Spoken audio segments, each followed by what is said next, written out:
So in this video, I'm going to give a quick overview of Revelation 14, 15, and 16. So we're just going to describe the content here. I'm not going to read each passage, but just give an overview of the different types of activities that are taking place in this vision.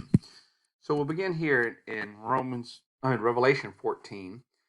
We've got a 144,000, which we have seen earlier on in Revelation. This 144,000 represents something of like God's army made up of the 12 tribes. And they are singing a new song before God on Mount Zion. So this army is described as people who have God's name on their foreheads. So since they have been marked, much like what those who worship the beast have been marked. So these are marked by God.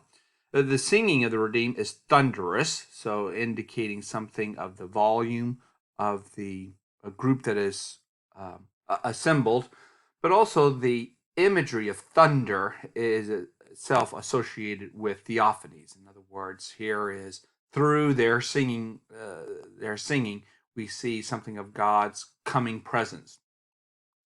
And verses 4 through 5 describes that they've not defiled themselves with women. So this is kind of an interesting thing about, so they're male virgins. And so what was oftentimes thought of is that with sexual intercourse, that was ritual impurity. And so these individuals have not gotten themselves ritually impure by having intercourse with women. So, and we also see that they have not lied.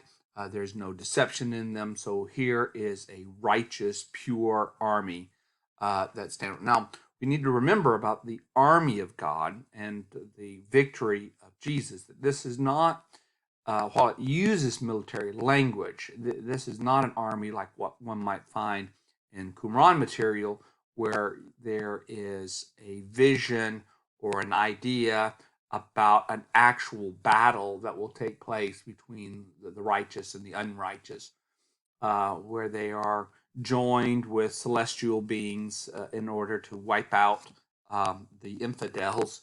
But this is an army that is made up by those who demonstrate faithfulness, perseverance, patience, suffering, martyrdom.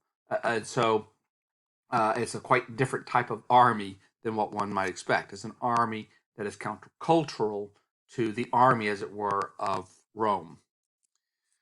So we're going to get three angelic messages, and this is going to occur in mid-heaven. So we're getting this, we're still not on the earth, as it were, yet. And here in this mid-heaven, this announcement that's going to be taking place. So in verse 6, we have one who with an eternal gospel to proclaim to those who live on the earth.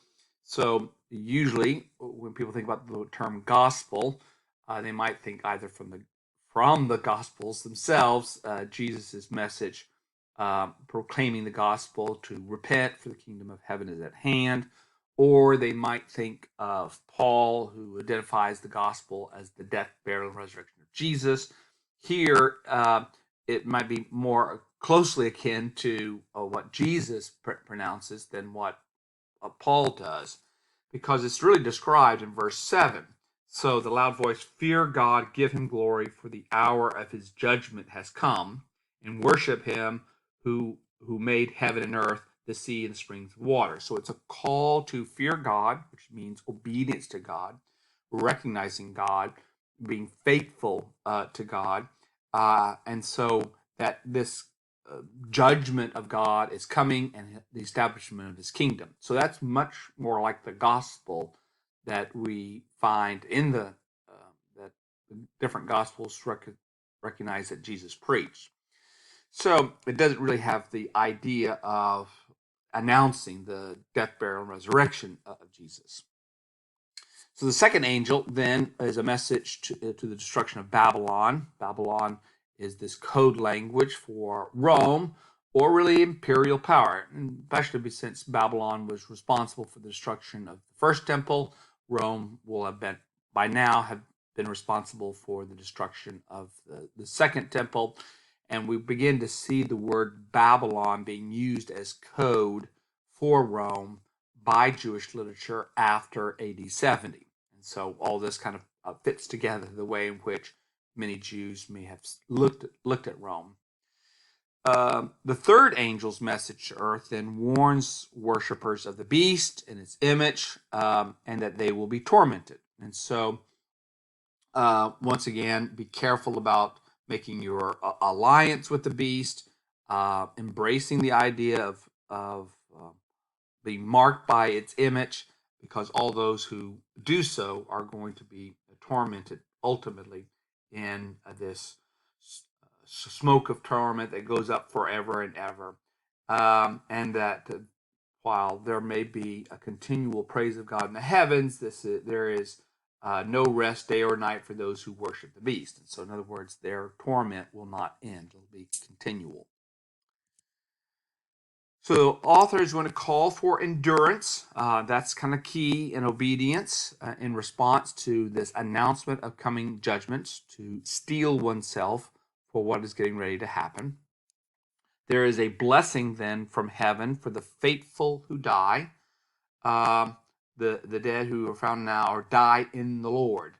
And they find rest from their labors.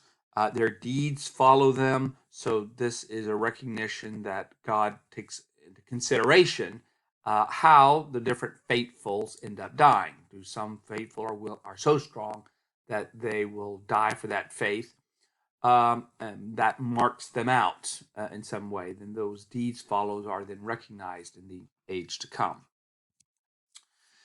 Then we get 14 through 20, towards then the end of the chapter, and we get the one like a son of man and three angels. So the Son of Man figure is a very kind of controversial, interesting figure. We do find this figure in the book of Daniel. In the book of Daniel, however, the Son of Man looks like an image that stands for the saints of the Most High, who will receive the kingdom. So it probably using some type of corporate identity, talking about one person, in contrast to the different beasts that are there. Hybrid animals, this one is a man, and this one, therefore, is the one who receives the kingdom. And so that's really Israel. Now, of course, then we have in the Gospels where Jesus oftentimes will use the phrase Son of Man when referring to himself. And so the question is here, who is this Son of Man? Now, there is an apocalyptic Son of Man. We find this apocalyptic Son of Man also in Jesus' teachings. Christian tradition has oftentimes merged the fact that Jesus self-identifies with the language Son of Man and sees the apocalyptic Son of Man in other places, like in Matthew's Gospel, when it talks about judgment, the Son of Man coming with his angels. Merge these two to think about Jesus as the Son of Man who comes with angels, as the apocalyptic Son of Man. While that all may be the case, there is also the case that something like Revelation can talk about a Son of Man and might not be thinking about Jesus, since Jesus is the Lamb. So here it may not be that we've got Jesus, but we've got an apocalyptic figure. So, seen in the crowd like Son of Man, golden crown on his head, sharp sickle. So he has authority. The Son of Man does. And of course, Son of Man does have authority in apocalyptic literature. And this first angel calls one like that to reap on the earth. And that's usually the role of the apocalyptic Son of Man, is to, kind of create this type of harvest. The second angel comes out of the heavenly temple with a sharp sickle. And so this harvest imagery is common in both the Old Testament and other Jewish literature, non-biblical Jewish literature, to represent judgment. So the third angel comes out from the altar and calls the second angel to gather the grapes for God's wrath. So this idea of, here we go, here comes the wrath being poured out. So we've had announcement about the coming wrath and the destruction, and calling for endurance, and now we get this Son of Man figure and the different other angelic figures who are kind of coming, as it were, to gather the righteous together and to wreak vengeance upon the disobedient. Now, we'll turn to Revelation chapter 15, and here we're going to get these 7 plagues. So, several things here to kind of note for. Once again, we got a sea of glass. We've had sea of glass earlier on in Revelation with seeing the throne room of God. And this sea of glass then is mingled with fire. Of course, fire is, again, another symbol often used with a divine judgment. Heaven and judgment are kind of merged together, as it were, maybe here in this idea with the sea of glass that we know is in the heavenly throne room being with fire. Is that the idea we're supposed to get? Verses 3 through 4, we get the Song of Moses, picking back up language that one might be familiar with out of the book of Exodus and Deuteronomy about Moses' song, but this time joined with the Song of the Lamb, that is, the Song of Jesus. And this song is worth looking at here. It's great and amazing are your deeds, Lord God, the Almighty. Just and true are your ways, King of the nations.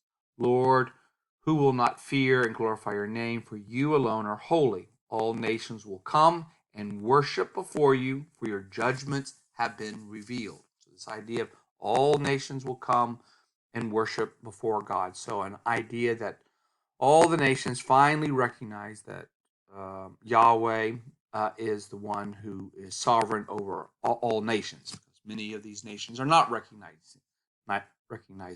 Now, of course, the question comes: does recognizing that God is the one who is sovereign then allows these nations to be saved, or does this mean they have to recognize God is sovereign before they are destroyed?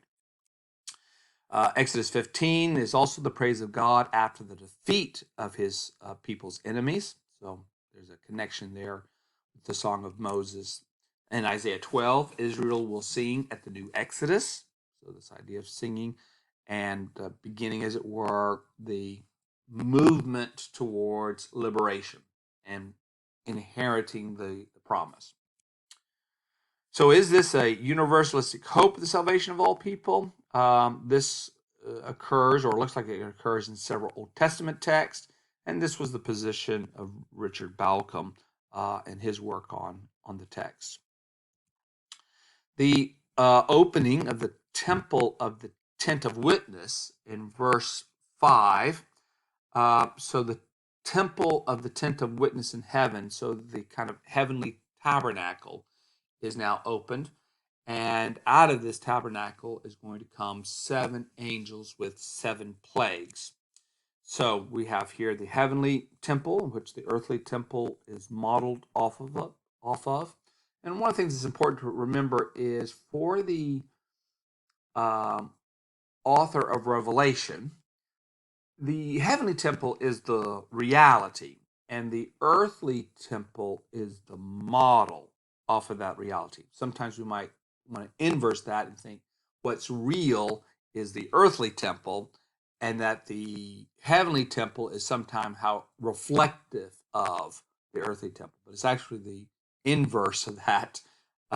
So it's understanding what is ultimate, what is real. So if the Romans destroy the earthly temple, I mean, that is significant, but the real temple is in the heavens. And so another model could be made, but the author of Revelation, I mean, the real substance of what the temple stands for, what it indicates, what it models, is going to be embodied, as it were, in what is offered in the Lamb.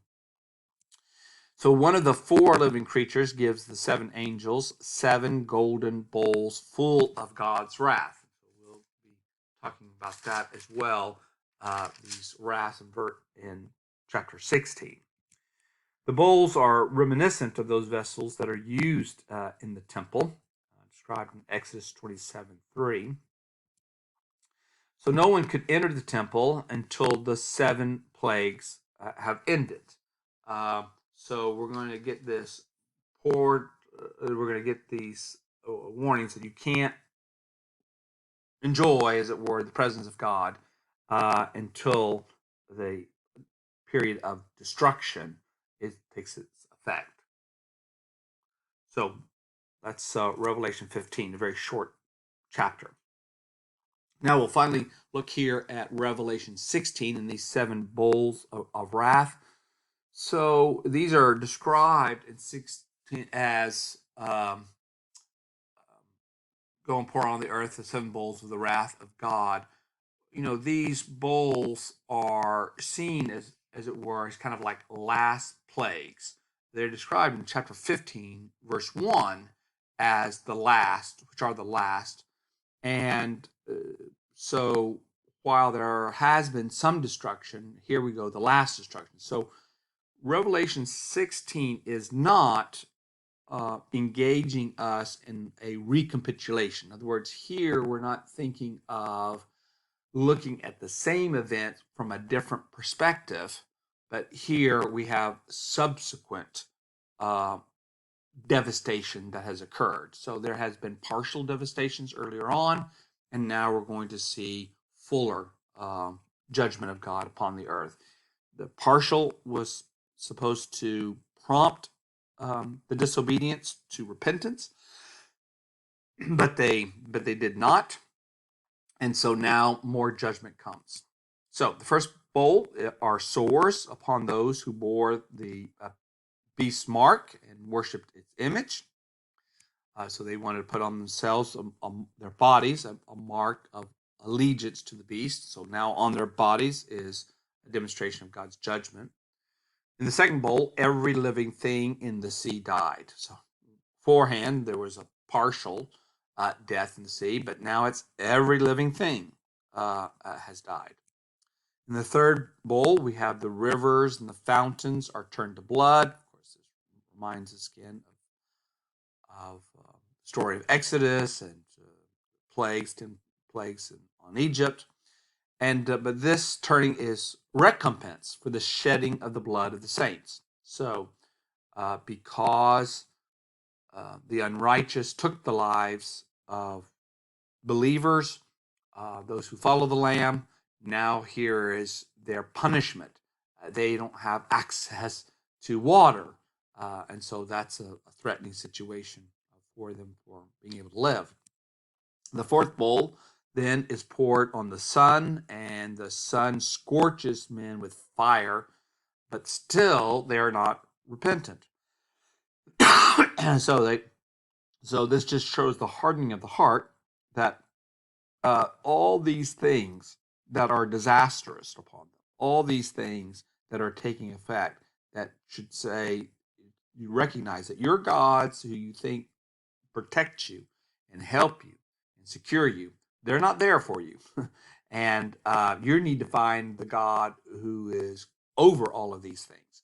And it's not the God you're worshiping, and it's actually the God of the people that you are killing. The fifth bowl is poured onto the throne in the kingdom of the beast and causes it to go into darkness. So the power that is at work in the world through these kingdoms, that now is receiving God's judgment. And so now it has its limitations as to what it can do. The sixth bowl refers to the Euphrates, and it is dried up. So it's kind of like the Red Sea on an opposite way. And so, of course, the Red Sea got dried up or partially dried up to allow the Israelites to pass safely. But then it collapses upon Pharaoh and his army to destroy them. So there the waters destroy Pharaoh and his armies. Here, the Euphrates, which is kind of seen as the river that really separated the Roman Empire from the Parthian Empire, and it never dried up. And so here, this time it dries up, and in a sense opens up the way for the Parthians, as it were, to come in and attack the Roman kingdom. So the power behind Rome, represented in the beast, by the beast, is gone. And now the Parthians see the vulnerabilities here, and they're able to come in and take it. So the kings of the whole world then have assembled for the battle of Armageddon. Armageddon. Megiddo is an area, and there's a mountain which has some kind of history of decisive battles that have taken place. And so here at this kind of cosmic battle, great decisive battle is going to take place that once again is a demonstration of God's wrath. So God can use nations, as it were, to punish other nations, which we would know from the Old Testament. There are passages that talk about God's using. He uses the Babylonians, or he can use the Assyrians. He can use other nations to bring havoc to Israel because Israel is not repentant. So what is the origin of verse 15? As a curious question. So verse 15 says, "See, I am coming like a thief. Blessed is the one who stays awake and is clothed, not going about naked and exposed to shame." So this idea of coming like a thief. So it's kind of curious. Is this a phrase? Now, we do see Jesus has, coming like a thief in the night type of parable, and we see this language as well for Paul. But it may not be that the author of Revelation is aware of that it's a saying of Jesus, or that it's aware of it being used by Paul. It may be just a common apocalyptic motif, a common proverb. We don't have to imagine that Jesus or Paul originated the idea. I mean, it's common enough. Theft at nighttime is a common enough experience that people could have picked that up and created the idea of when God's kingdom or God's judgment come, that it too can come at an unexpected time. Mount Megiddo then represents both hope and fear. So several of these passages here, Judges, 2 Kings, Ezekiel, Zechariah, have this imagery. And so here we have the image of a climactic battle. And then we get to the seventh bowl. And then in the seventh bowl, in verse 19, the great city was split into three parts. So the city of Babylon and the cities of the nations fell. God remembered great Babylon, that is, this idea, he remembered her sins, and gave her a wine cup of fury of his wrath. So all of this is kind of coming about. Now here it is. We're getting it is done. Now the final judgment has come upon them. So everyone is running away, and they are cursed for God for the plague of hail, and this plague is a fearful plague. So we're basically, it is done. This is now the finishing of the great Babylon and bringing its destructions, because it was responsible for the martyrdom of those who follow the Lamb. And so I believe that is where we will end it.